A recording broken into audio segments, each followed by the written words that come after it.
हे गोपेश गोपिका कांता राधा कांता नमोस्तुते तप्त कांचन गौरांगी राधे वृंदावनेश्वरी वृषभानुसुते देवी प्रणमामि हरिप्रिये वाञ्छाकल्पतरुभ्यश्च कृपा सिन्धुभ्य एव च पतितानां पावनेभ्यो వైష్ణవేభ్యో నమో నమః.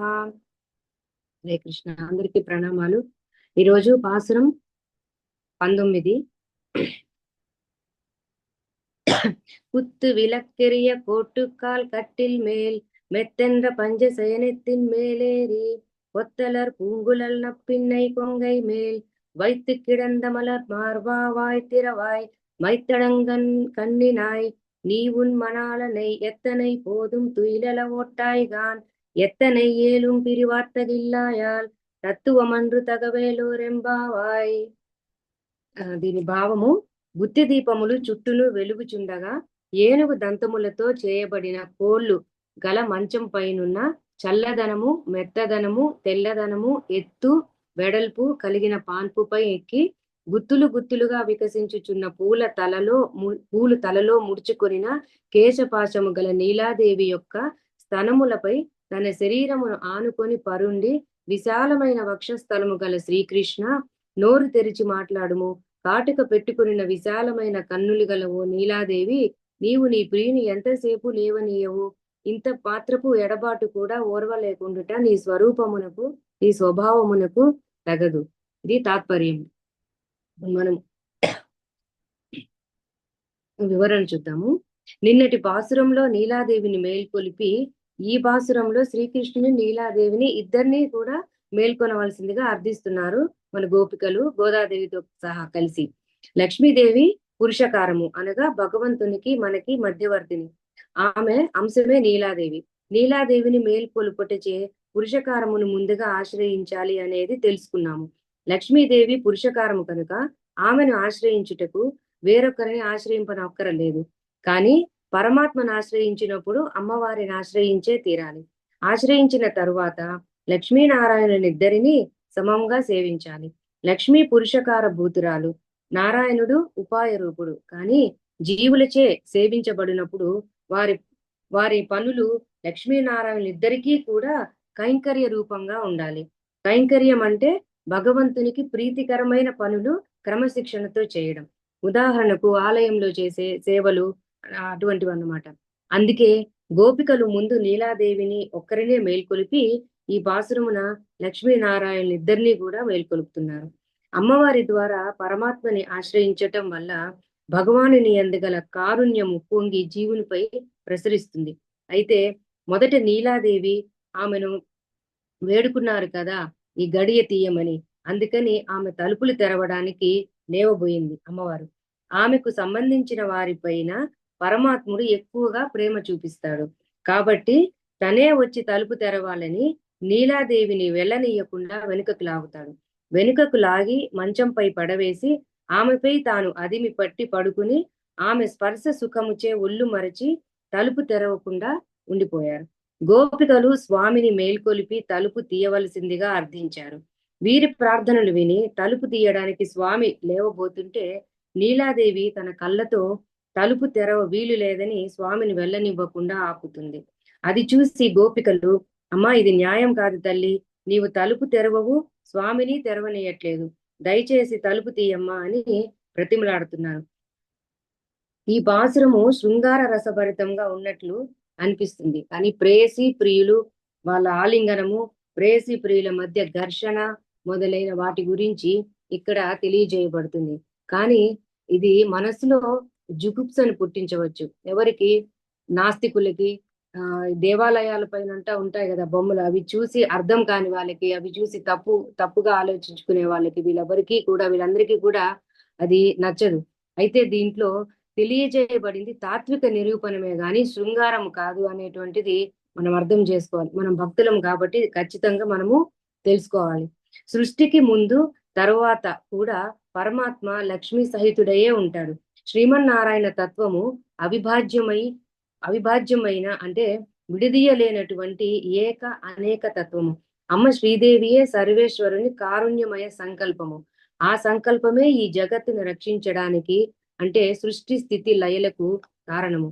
కానీ సంకల్పము పరమాత్మ ఒకటే. అయితే అసలు రక్షణ కారణము ఎవరు? శ్రీయా, నారాయణుడా, లేక శ్రీమన్నారాయణుడా? ఇది మనం తెలుసుకుందాం. నారాయణుడే, కానీ శ్రీ కాదు. కానీ కేవలం నారాయణుడు కాదు, శ్రీమంతుడగు నారాయణుడే. శ్రీ అతనిని నిరూపించు ధర్మంగా ఉంటుంది. నేను ప్రభుజీ చెప్పారు కదా, నప్పిన్నయ్యకి అర్థం చెప్పారు కదా, వెనక నుండి నడిపిస్తుంది ఆవిడ. ఈ పాసురంలో కనిపించే సన్నివేశాలు శ్రీతత్వ భగవత్ తత్వముల సంబంధాన్ని వివరిస్తున్నాయి. జగత్తు పరమాత్మకి శేషభూతము, అంటే భగవంతుడికి సంబంధించింది. ఈ శ్రీమన్నారాయణుడు శేషి.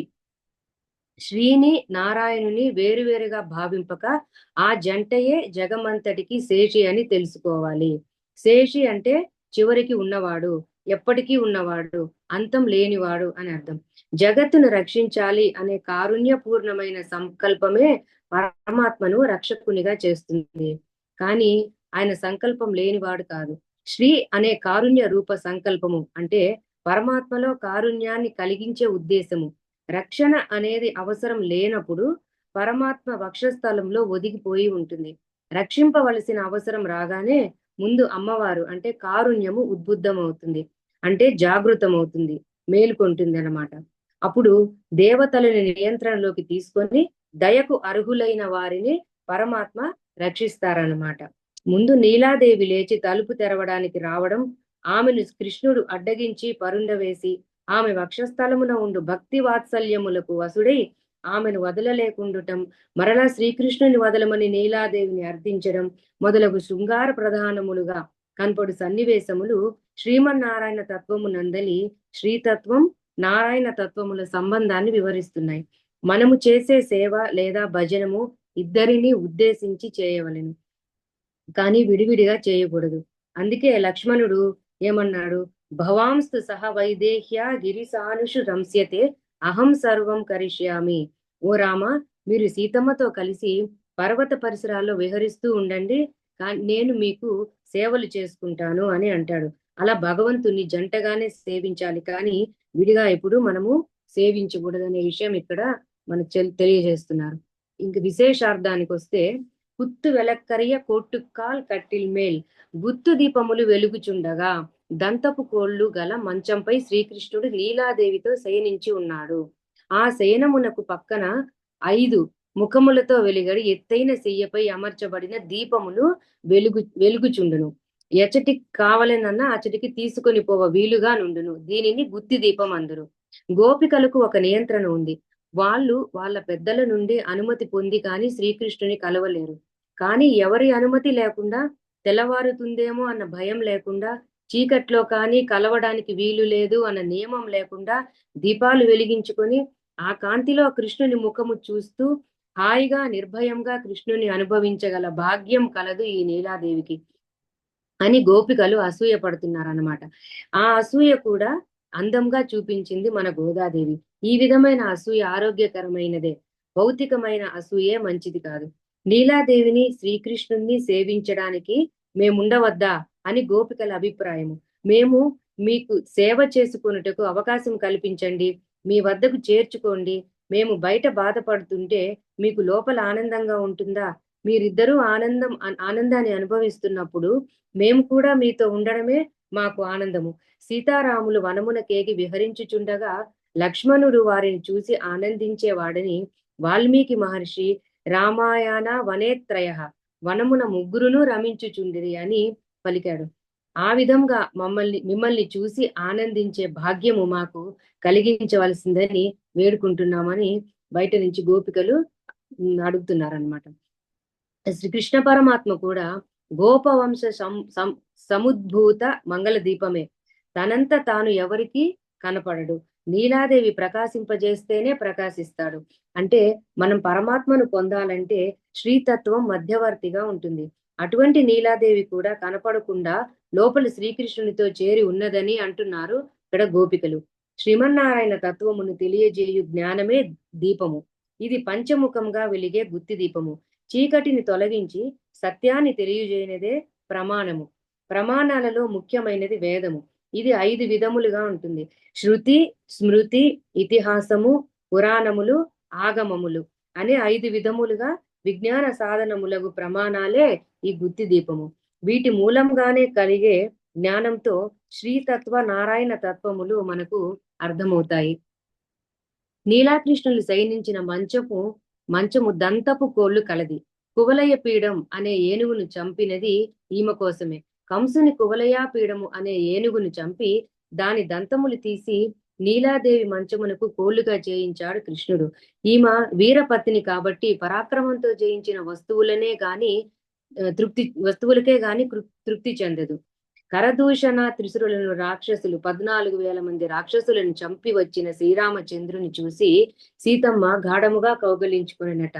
సీతమ్మ అడవిలో నడుచునప్పుడు ఏనుగు గాని సింహం గాని పెద్ద పులిని గాని చూసి ఏనాడు భయపడలేదట. కారణం బాహురామస్య సంశ్రిత, రాముని బాహువులను ఆశ్రయించింది కాబట్టి. లోకనాథుడగు శ్రీరామచంద్రుని భుజములను తలగడగా ఉంచుకొని పడుకోవడం అలవాటైనందువల్ల ఇతరుల భుజమును ఎట్లు ఆశ్రయించగలను అని సీతమ్మ రావణునితో చెప్పినట్లుగా పరమాత్మను ఆశ్రయించిన వారికి లోకములో ఏదీ నచ్చదు. పరమాత్మ బలమే తమ బలంగా భావిస్తారు. అట్టి వీరపత్నియగు నీలాదేవి కోసం 7 ఎద్దులను శ్రీకృష్ణుడు కలిపి కొట్టాడు. మనం నిన్న నీలాదేవి గురించి తెలుసుకున్నప్పుడు చూసాం కదా, ఆమె చరిత్రలో 7 ఎద్దులను కృష్ణుడు కలిపి కొట్టాడు. కువలయ పీఠమును చంపి దంతములతో మంచపు కోళ్లను చేయించాడు. ముక్త పురుషుడు పరమాత్మను చేరునప్పుడు శ్రీదేవి సమేతుడైన నారాయణుడు ఆ జీవుని తన పాదము పైకి ఎక్కించుకొని తన ఒడిలో కూర్చుండబెట్టుకొని నీవు ఎవరవో అని అడుగుతాడు.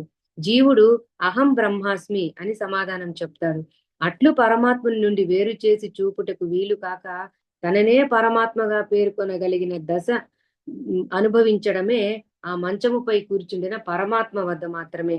ఆ మంచము వంటిదే ఈ నీలాకృష్ణులు శయనించిన మంచము. ఇక్కడ కువలయ పీడయే అహంకారము. ఆ అహంకారము పోవుట 4 విధములుగా ఉంటుంది. అది ఒకటి, కర్తృత్వములో అహంకారం పోవడం. అంటే ఆనందమును నేను నా కొరకు అనుభవిస్తున్నాను అని భావింపకూడదు. పరమాత్మను తృప్తిపరచడమే నా ఆనందం అని భావించాలన్నమాట. రెండవది, భోక్తృత్వంలో అహంకారం పోవడం. నేను అనుభవించేవాడిని, నా వల్లే అన్ని జరుగుతున్నాయి, అంటే సుఖ దుఃఖాలు, జయం పరాజయం ఇటువంటివన్నీ నా వల్లే జరుగుతున్నాయి అని అనుకోవడము భోక్తృత్వంలో అహంకారము. జ్ఞాతృత్వంలో అహంకారం ఎట్లా అంటే నేను భగవానుణ్ణి తెలుసుకున్నాను, నేనే భగవాను తెలుసుకున్నానని భావింపకూడదు. పరమాత్మ కటాక్షంతో భగవద్జ్ఞానం నాకు అర్థమయ్యేలా అనుగ్రహించాడు అని తెలుసుకోవాలి. అంటే మనం ఎన్నో ప్రవచనాలు వింటాం, పుస్తకాలు చదువుతాము, కానీ ఆ భగవద్విషయాలు అర్థం అవుతున్నాయంటే అది మన వల్ల కాదు. మనకి భగవంతుని కృప లేకపోతే మనకి ఏ విషయం కూడా మన బుర్రలోకి అర్థం కాదనమాట. ఇది జ్ఞాతృత్వంలో అహంకారం. తర్వాత వచ్చి శేషత్వంలో అహంకారం. నేను స్వామిని కాదు, భగవంతునిలో కలిసిపోయేవాడిని కాదు, ఆయనకు నేను సేవకుడిని అని తెలుసుకుంటే అహంకారం నశించిపోతుంది. ఈ సరళంగా చెప్పాలంటే నా శక్తి, జ్ఞానం, కర్మలు అన్నీ నాకు స్వంతం కాదు, పరమాత్మ అనుగ్రహమే అని గ్రహించినప్పుడు కర్తృత్వం, భోక్తృత్వం, జ్ఞానత్వం లోని అహంకారం శేషత్వ భావం వచ్చేటప్పటికి స్వయంగా కరిగిపోతుంది.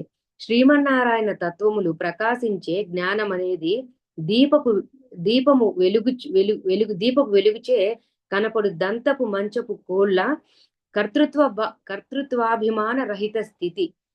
అంటే నేను చేస్తున్నాను అనే భావం లేకుండా ఉండే స్థితి. దీనిచే నిలుపబడిన మంచం పైననే శ్రీమన్నారాయణ తత్వము వ్యాపించి ఉంటుంది. అంటే మనము ఇంతకు ముందు 5 విధములైన ప్రమాణములు చూసాము. ఏంటవి? శృతి, స్మృతి, ఇతిహాసాలు, పురాణాలు, ఆగమనాలు. ఈ 5 విధములకు ప్రమాణములచే తెలియజేయబడిన అర్థములు 4 విధములుగా ఉంటాయన్నమాట. 4 విధములుగా ఉండే అర్థములే 4 మంచపు కోళ్లు.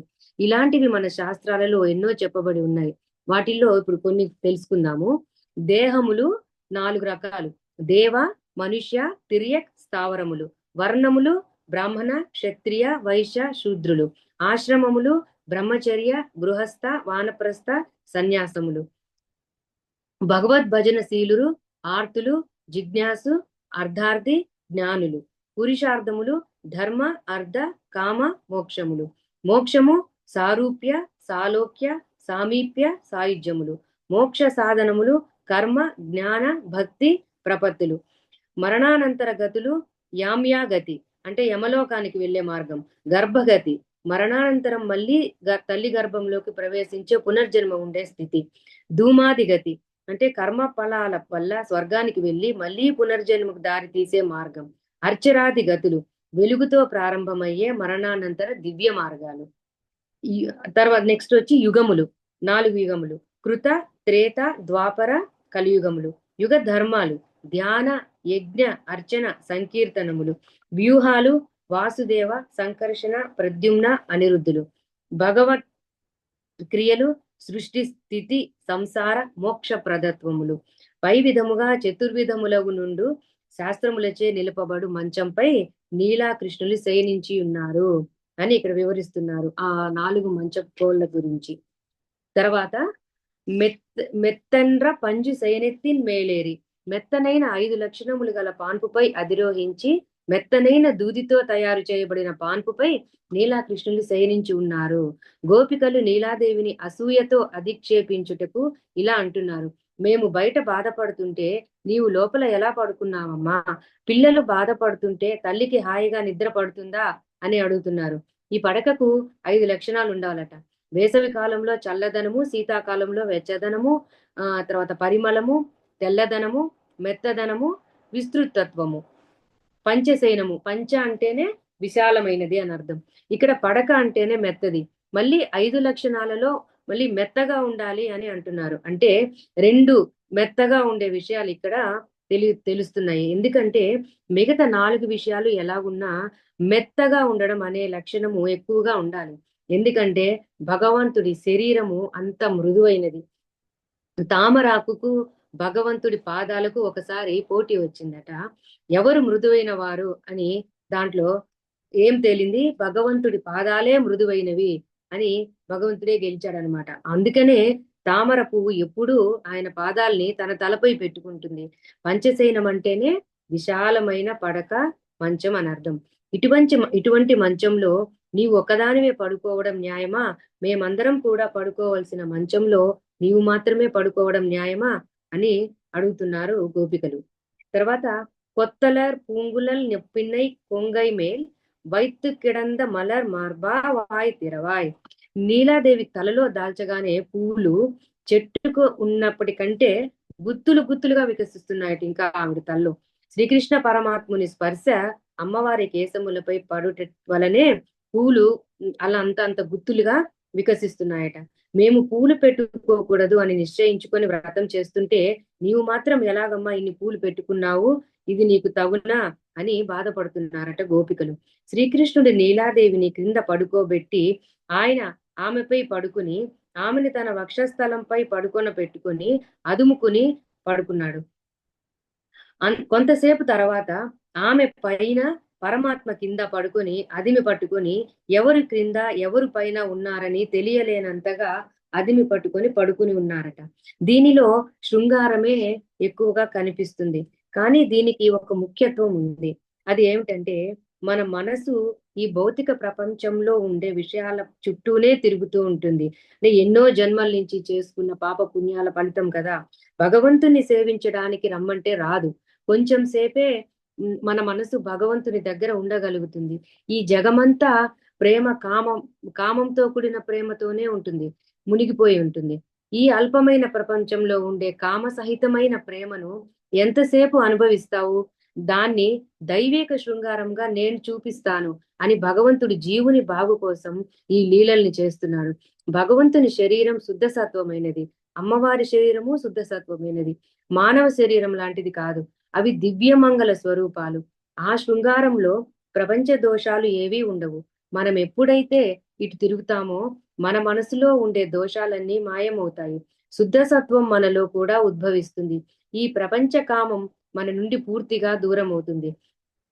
ఈ విషయాన్ని తనియంలోనే పరాశర భట్టర్ ప్రస్తావన చేశారు. అంటే ఇది ఎంత ముఖ్యమైన విషయమో మనము అర్థం చేసుకోవచ్చు. అలాగే కంచి కామకోటి పీఠాధిపతి కూడా ఈ విధంగా చెప్పారు. ఒక సన్యాసి కామాన్ని జయించాలంటే రోజు రాసలీల 5 అధ్యాయాలు పారాయణం చెయ్యాలి అని చెప్తారు.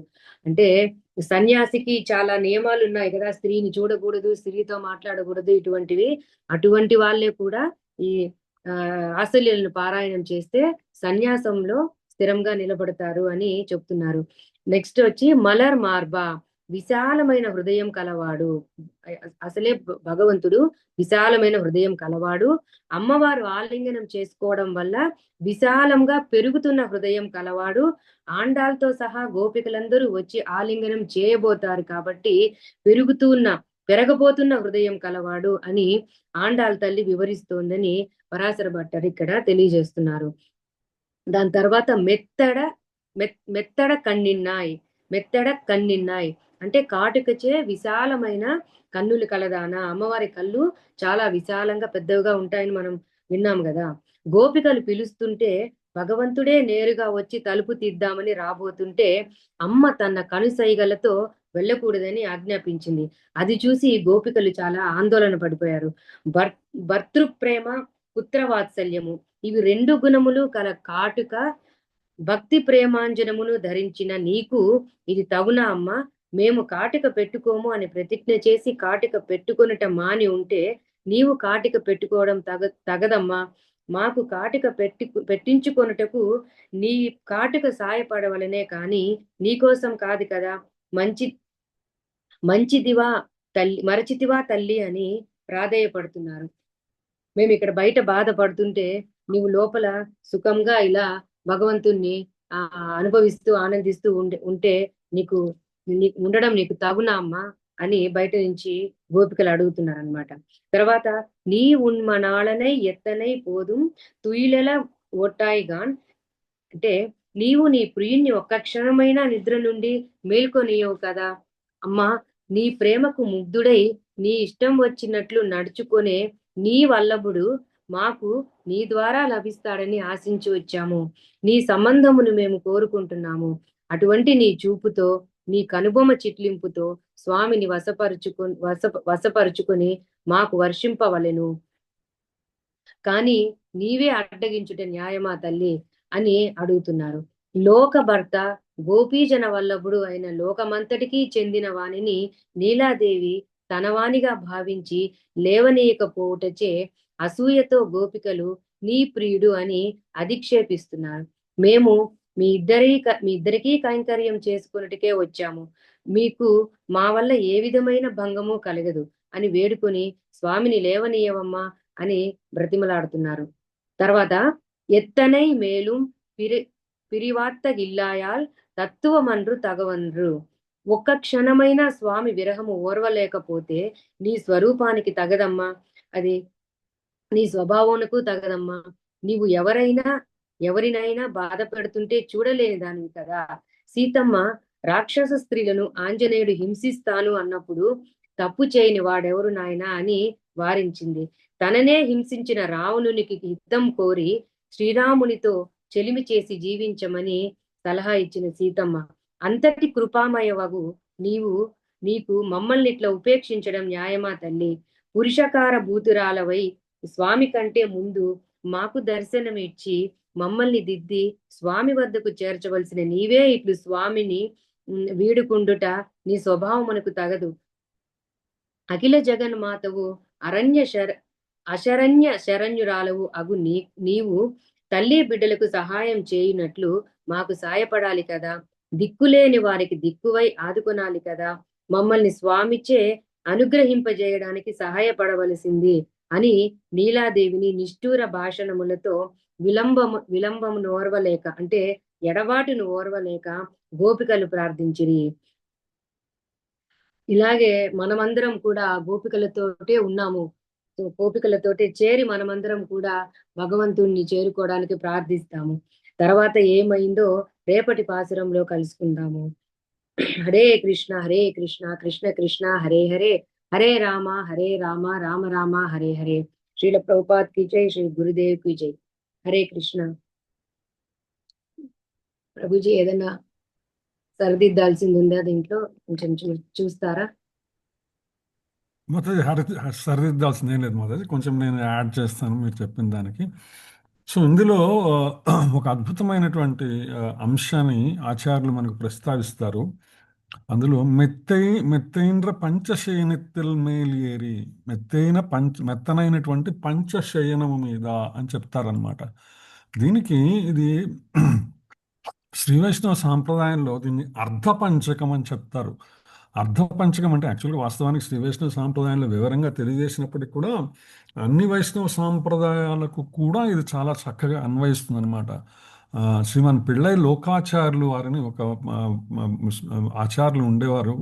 ఆయన నారాయణ పరివ్రాజక కృత గ్రంథంలో ఈ పంచ విషయ పద్ధతిని, ఈ 5 అంశాల విషయాన్ని మనకి చెప్తారనమాట. ఇవి మొత్తం జీవము, ఈశ్వరుడు, ఉపాయము, పురుషార్థము, విరోధము అనేటువంటి 5 అంశాలను తెలియచేస్తుంది ఈ అర్ధపంచకం అని ఆయన చాలా చక్కగా అందులో వివరిస్తారు. నేను తర్వాత క్లాస్ అయిన తర్వాత దానికి సంబంధించిన ఇన్ఫర్మేషన్ మీకు గ్రూప్లో పెడతాను, మిగిలిన వాళ్ళతో షేర్ చేసుకునేటువంటి ప్రయత్నం చేయొచ్చు. అయితే ఈ అర్ధపంచకం దేన్ని చెప్తుంది అనే విషయాన్ని మనం జాగ్రత్తగా కనుక పరిశీలిస్తే మనకు భగవద్గీతలో ఒక చక్కటి శ్లోకం ఉంది. తద్విద్ధి ప్రణిపాతేన పరిప్రశ్నేన సేవయా ఉపదేక్షంతి తే జ్ఞానం జ్ఞానినా తత్వదర్శన అని చెప్తుంది భగవద్గీత. అంటే తద్విద్ధి ప్రణిపాతేన పరిప్రశ్నేన సేవయా, అంటే మనం ఆచార్యులను ఆశ్రయించినప్పుడు వారిని పరిప్రశ్నలు వేయాలి. పరిప్రశ్నలు వేయటం ద్వారా మనకి జ్ఞానిన తత్వదర్శిన, ఉపదేశినప్పుడు ఆచార్యులు జ్ఞానాన్ని ఉపదేశిస్తారు. ఆ జ్ఞానం ద్వారా మనకు తత్వం దర్శనం అవుతుందని చెప్తారనమాట. శ్రీమాన్ శ్రీభాష్యం అప్పలాచార్యులు గారు పరిప్రశ్న అనే దానికి చాలా చక్కటి వివరణ ఇస్తారనమాట. పరి అంటే సంస్కృతంలో మనను చుట్టి ఏవైతే ఉన్నాయో, మనతో కూడి ఏవైతే ఉన్నాయో, మనము దేనికి సంబంధించిన వాళ్ళమో అనేటువంటి విషయాన్ని చెప్పేది పరిధి అంటుంటాం కదా మనము. మన పరిధిలో మనతో కూడినటువంటివి, మన పరిసరములు అని చెప్పుకుంటున్నాం. పరి అనేటువంటి పదం వాడటంలో ఉద్దేశం అనమాట. సో ఆ పరిప్రశ్నలు ఏంటి అంటే ఇవి 5 రకాలైనటువంటి ప్రశ్నలు ఉంటాయి అని చెప్తుంది అనమాట. అర్ధపంచకం వచ్చేసి పిళ్ళై లోకాచార్యుల అర్ధపంచకం. ఏంటా 5 ప్రశ్నలు అంటే, మొట్టమొదటి ప్రశ్న వచ్చేసి నేను ఎవరిని అని ఎవరికి వాళ్ళు ప్రశ్నించుకుంటే ఇది మొట్టమొదటి ప్రశ్న అవుతుంది అనమాట. ఇది ఏంటి, ఆ ప్రశ్న వల్ల వచ్చేటువంటి ఫలం ఏంటంటే దాని యొక్క చివరికి తెలుసుకోవాల్సింది అంటే నేను జీవాత్మను అనేటువంటి జ్ఞానం పొందవలసి ఉంటుంది. తర్వాత ప్రశ్న వచ్చేసి నేను ఎందుకు జన్మించాను, నేను ఎందుకు వచ్చాను ఇక్కడికి, ఈ భౌతిక ప్రపంచంలోకి నేను ఎందుకు వచ్చాను, లేదా అసలు నేను ఎందుకు పుట్టాను, నా జన్మకు కారణం ఏంటి. ఇటువంటి జన్మ సంబంధమైనటువంటి ప్రశ్నలు వేసుకోవటం రెండో ప్రశ్న వస్తుంది అనమాట. దీనికి ఆచార్యులు ఏం చెప్తారంటే దీని ద్వారా అంచెమున చివరికి మనము తెలుసుకోవాల్సిందంటే నేను ఈ భౌతిక ప్రపంచంలోకి రావటానికి కారణం భగవానుని యొక్క నిత్య సేవ కొరకు వచ్చాను, శ్రీకృష్ణ భగవాను యొక్క నిత్య సేవకు వచ్చాను అనేటువంటి జ్ఞానాన్ని పొందగలగటం అన్నమాట. ఇది రెండో ప్రశ్నకు సమాధానంగా. నేను ఎక్కడి నుంచి వచ్చానో అక్కడికి మళ్ళీ వెళ్ళిపోవాలా, అంతే కదండి. మనం ఇంటి నుంచి బయలుదేరి ఎక్కడికన్నా ప్రయాణం చేసి వెళ్ళాము, వెళ్ళిన తర్వాత మళ్ళీ మన ఇంటికి తిరిగిపోవాలా, వెళ్ళిన చోట ఉండగలమా, ఉండలేం కదా. మనం ఏ దేశం వెళ్ళని, ఏ ఇంటికి వెళ్ళని, మన సొంత ఇంటికి మనం ఎప్పటికైనా సరే తిరిగి వెళ్ళవలసిందే. ఇంక మిగిలినవన్నీ కూడా తాత్కాలికమైనటువంటివి, అద్దె ఇళ్ళు లేదా ఆ ప్రయాణం చేసిన ఆ పని కోసం వచ్చినట్టు, ఏ పని కోసం అయితే మనం అక్కడికి వెళ్ళామో అక్కడికి వెళ్ళటం మాత్రమే మనం చేసేటువంటి పని అన్నమాట. సరే, మరి నేను ఎక్కడి నుంచి వచ్చానో అక్కడికి తిరిగి ఎలా వెళ్ళాలి అనే ప్రశ్న దగ్గర అయితే మూడో ప్రశ్న వేసుకుంటామో అప్పుడు నా అంతట నేను వెళ్ళగలనా, సొంతగా ప్రయాణం చేయగలనా, లేక మరొకరి సాయంతో వెళ్ళగలనా. మనంతట మనం ప్రయాణం చేయటం అనేది సాధ్యం కాదు. ఒకటి, మనకి మార్గము తెలియాలి. ఇక్కడి నుంచి అక్కడికి వెళ్ళాలంటే మనం ఎక్కడి నుంచి బయలుదేరి వచ్చామో మళ్ళీ అక్కడికి తిరిగి వెళ్ళాలంటే ఆ వెళ్ళాల్సిన మార్గము తెలియాలా. రెండు, ఆ వెళ్ళాల్సిన మార్గంలో మనం ప్రయాణాన్ని మొదలు పెట్టాలా, మొదలుపెట్టి ఆ ప్రయాణాన్ని కొనసాగించాలా. సో ఈ ప్రయాణము కొనసాగించేటప్పుడు మనకు అనేక రకములైనటువంటి విషయములు ఉంటాయి. ఒకటి, మార్గ మధ్యములో మనకు వచ్చేటువంటి ఇబ్బందులు, కానీ అది ఎలా ప్రయాణం చేయాలి, నడిచి వెళ్ళాలా, బస్సులో వెళ్ళాలా, ట్రైన్లో వెళ్ళాలా, విమానంలో వెళ్ళాలా, ఇది మరొకరి సాయంతో వెళ్ళాలా అనేటువంటి మరొక విషయం, మరొక సాయంతో వెళ్ళాలా అనేటువంటి ప్రశ్న అక్కడ ఉదయిస్తుంది అనమాట. దీనికి ఆచార్యులు ఏం చెప్తారంటే నిరంతరమైనటువంటి సాధన ఏదైతే ఉన్నదో తద్వారా మనం అక్కడికి వెళ్ళొచ్చు. ఎలా? సత్సాంగత్యము, సాధు సాంగత్యము, శాస్త్ర సాంగత్యము ద్వారా మనం మన ఇంటి నుంచి వచ్చిన వాళ్ళం మళ్ళా మన ఇంటికి వెళ్ళొచ్చు అనమాట. మరి ఈ వెళ్ళే మార్గంలో నాకేమైనా అడ్డంకులు వస్తాయా అంటే ఎస్, వస్తాయి. ఏమిటి ఆ అడ్డంకులు అంటే ప్రకృతి త్రిగుణముల ప్రభావం ఉంటుంది.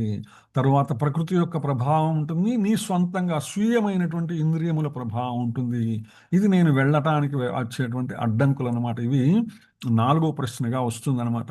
చివరికి నేను ఎక్కడికైతే చేరతానో నేను ఏం పొందుతాను మళ్ళా నా ఇంటికి నేను వెళ్ళటం వల్ల అంటే, నీ యొక్క శాశ్వతమైనటువంటి నీ యొక్క శాశ్వతమైనటువంటి కర్మ ఏదైతే ఉన్నదో, పరలోకములో గోలోకములో కానీ వైకుంఠములో కానీ భగవానుని యొక్క నిత్యమైనటువంటి శాశ్వతమైనటువంటి సేవ అనే అంశాలన్నిటినీ కూడా ఈ యొక్క మేలైన మెత్తైన పంచశయనెత్తిన్ మేలేరి అనేటువంటి పదానికి విస్తృతమైనటువంటి భాష్యముగా మనకు ఆచార్యులు అందిస్తారనమాట.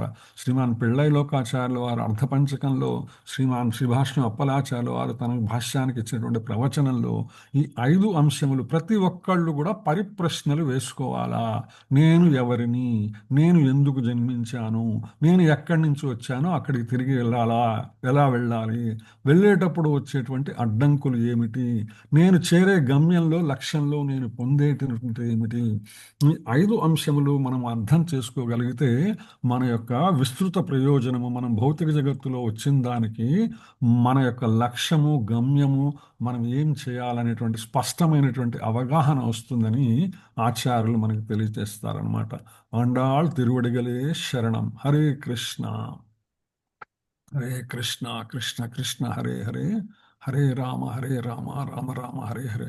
ఐ థింక్ మనకి ఇంకో 2 నిమిషాలు ఉన్నాయి. ఎవరైనా ఏమన్నా ప్రశ్నలు కానీ లేదా ఇంకెవరైనా యాడ్ చేసేటువంటి విషయాలు కానీ. హరే కృష్ణ. యాడ్ చేయడం అయితే ఏం లేదు ప్రభు, మీరే చెప్పాలి ఏమన్నా అంటే. హరే కృష్ణ మాతాజీ, శ్రీ ప్రధా మాతాజీ, థ్యాంక్ యూ. మీరు చెన్నైలో ఉండి కూడా మాకోసం 2 రోజులు పొద్దున్నే వచ్చి మాకు మాతాజీ మాతాజీ చెన్నైలో ప్రస్తుతం గుర్గావ్లో ఉంటున్నారు, ఢిల్లీలో. ఓ చెన్నై ఓకే, నుంచి సారీ మాతాజీ, నిన్న కూడా నేను చెన్నై అనే చెప్పాను.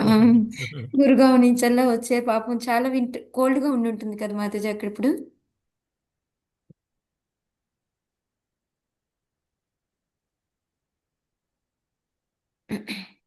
Hare Krishna. Any questions please, ఏమైనా ఉన్నాయి, ఇన్పుట్స్ కానీ ఫీడ్బ్యాక్ కానీ ఎడిషన్స్. హరే కృష్ణ. ఓకే, ఇంకేం లేకపోతే we can leave. Yes, Prabhu.